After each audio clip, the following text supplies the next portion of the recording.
The NSL might be on pause for the international break, but we're not slowing down. We reveal our top goals of the season so far, and some picks may surprise you. And how about Canadian soccer star Vanessa Gilles? She'll be dropping by in just a moment. Plus, this Canadian baller broke the internet with one epic moment. Find out who takes our viral moment of the week. Hello, everyone, and welcome to the show, Just Soccer. I'm your host, Annie Petrillo. So yes, the NSL is on break, but we are going to see the Canadian women in action. They will be taking on Haiti. So there is still plenty to talk about in the world of Canadian footy. And how about one of the best defenders in the game right now, one of the leaders of Canada's national team, Vanessa Gilles, is joining us on the show. Vanessa, I need to start things off by saying congratulations on winning your third straight league title with Lyon, which is an incredible achievement. And just when you look back on the season, I know this just seems like such a formality of a question because there are so many intangibles that have to come together to create a winning season. But what do you remember the most about this last year's journey? Thank you. First of all, I think winning trophies is probably the most fun you'll ever have in a career, so I don't take that for granted, even though I'm at Lyon and it's become kind of a standard and like the minimum to lift trophies.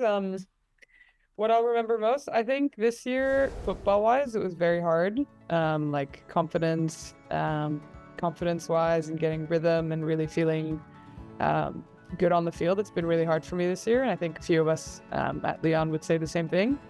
But on the flip side, I think when it's not going well on the pitch, off the pitch, is when we really get together. And I think socially and getting closer to my teammates, having incredible moments off the pitch, and really feeling heard in that way, I think it was probably one of the most fun years I've had in that way in my career. So what I'll remember is lifting the trophy, but also getting close to some teammates and getting to know them on a much deeper level, which was really fun.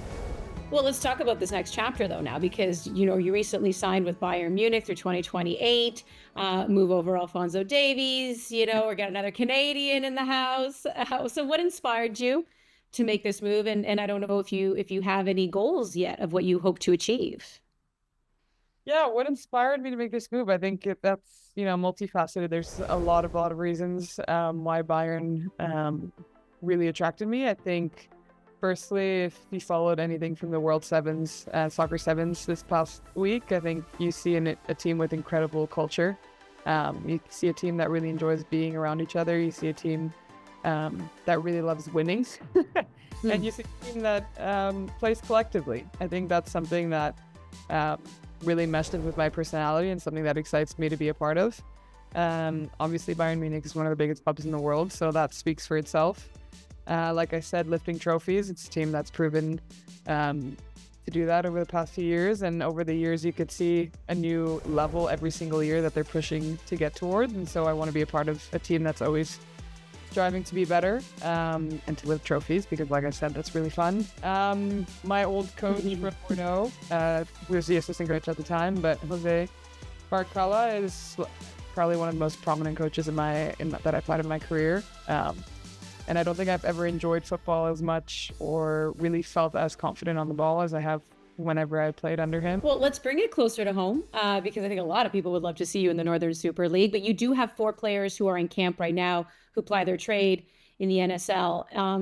This is everything we've talked about, right? Was this domestic league being able to develop players, but also make them available for the national team, and with 4 of them being in camp with you right now. I'm not sure if you've been able to catch any games. I know you're pretty busy, but I'm just wondering how that even just feels to have players in the NSL with you in camp. Yeah, it's huge. I haven't been able to catch any games live yet. I'll be home for the off-season a little bit in July, so I will definitely be making my way to the games that I can be there for.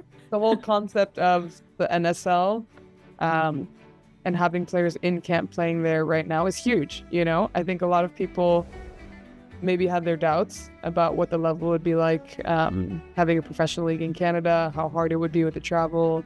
Obviously it's a league with 6 teams, so what that would look like, the competitiveness with 6 teams, where are we going to get the players, and the fact that we can prove we have Canadian players who have the level to play professionally is shown by the fact that they're in camp right now. Who's like, what are we, 6th in the world right now? So I think it's huge. I think I love seeing young players come up, like Holly right now, playing for Vancouver, coming into camp and showing that she has the level day in and day out, is huge. Getting our player pool bigger, Casey talks a lot about it. At the age of 29 now, I absolutely see the value of it. And so I think it's huge. Okay, well, now you got us excited. But before we say goodbye to you, you are going to be saying goodbye to Desiree Scott, somebody who does play in the NSL, obviously this farewell game in Winnipeg. Just maybe some stories or just what she's meant to you and the national team. Yeah, Desiree Scott. I think obviously everybody calls her the Destroyer. She's earned that nickname, that title.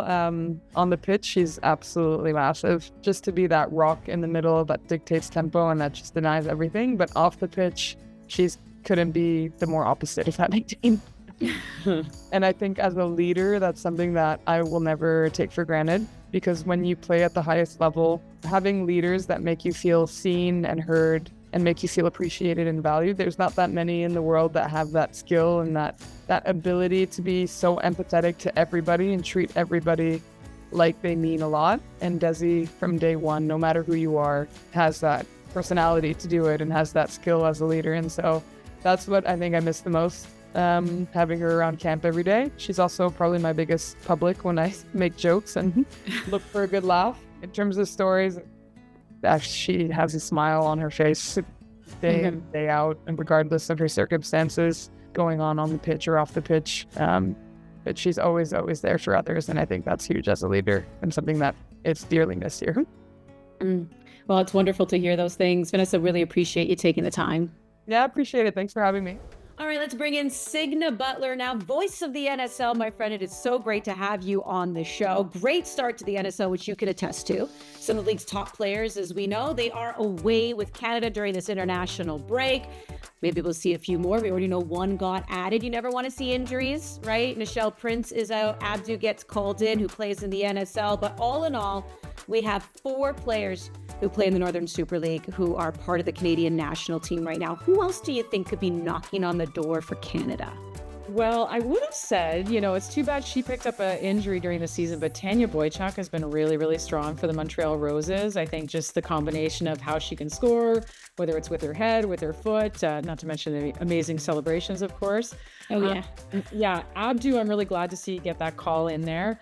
Another player, though, that I really like and I think has been maybe under the radar is Nikki Small for Toronto. 3 assists a season, just can really pull the strings in the midfield and also versatile. She can kind of play up top, but she can also slide in behind. So I really like her. And maybe another off the radar pick, Liv Scott, 3-year-old defender for the Ottawa Rapid, former youth national team player. She played every game. She can play at center back. She can play at right back. So I think those are some players to watch for.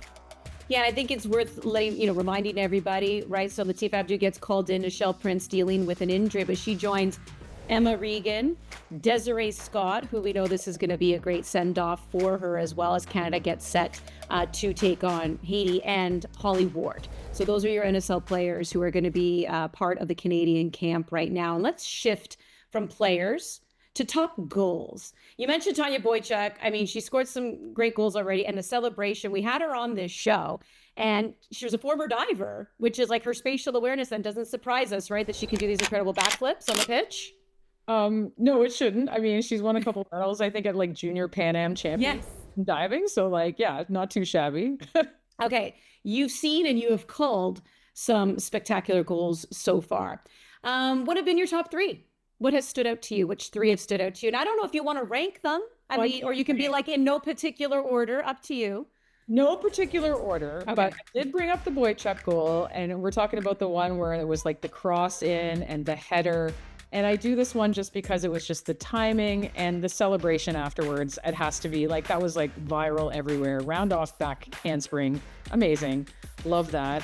I'd say probably up there has to be the Esther Okoronkwo. I mean, picked from Esther Okoronkwo. I mean, I think every goal she scored has been an absolute banger. But the one where she just came in, bent it against Calgary, it just kept bending and bending. top left-hand corner. That was amazing. And then Latifa Abdu, she scored 2 goals almost identical, but the one against Vancouver, she had very little time and space, but she just saw a goal, and it's from this right, it didn't look like an angle where you would be able to strike it, but she just got everything behind it, and the bend on it on the replay was something else. So I would say those are my 3. Yeah, it's been fantastic to watch. The crowd's been behind them too. And a lot of these players, this was the canvas they needed, right? Whether they were playing overseas or whether they were playing in League One, they come to the NSL and you see the quality that is there. So from those goals, what about the players, and who in particular has really stood out in this inaugural season to you? And I don't even know if you want to build a team, if we want to get really in depth here and come up with a formation. I don't know if you're going 4-4-2. I don't know what your deal is, but you can tell me who would be making some ideal team here. Okay. I have a little fun with this, okay? I have some favorites. Maybe not favorites, Andy. I can't favor anybody. Come on now. But yeah, if I were to field a team, through 6 weeks of the season, which is where we're at now at our first international break, I'll do a 4-3-3, and I'm 4-3-3. Okay. So I wouldn't forget. So Stephanie Bukovic in goal for the Calgary Wild has been outstanding, I think. Just distribution, just shot stopping. She made a fantastic save against Josie Longhurst in close in the game against Vancouver this past week. And then from left to right on in the back, I would say Jasmine Spencer from Vancouver, Jaleesa Harris from Ottawa at center back, along with Michaela Moore from New Zealand, and Haley Whitaker on the right side for Montreal Roses. And then midfield, you can kind of shuffle these 3 around wherever you want, but Maggie Doherty-Howard from Calgary, Emma Regan from AFC Toronto, and Charlotte Bilbao from Montreal Roses. I would have Quinn in there, but Quinn got injured. I think Quinn has been, in the games that they've played, has been phenomenal, and just what this league is all about. And then up top, Holly Ward for sure on that left side. DB Pridham, come on. I know you had a great chat with them in the last last week.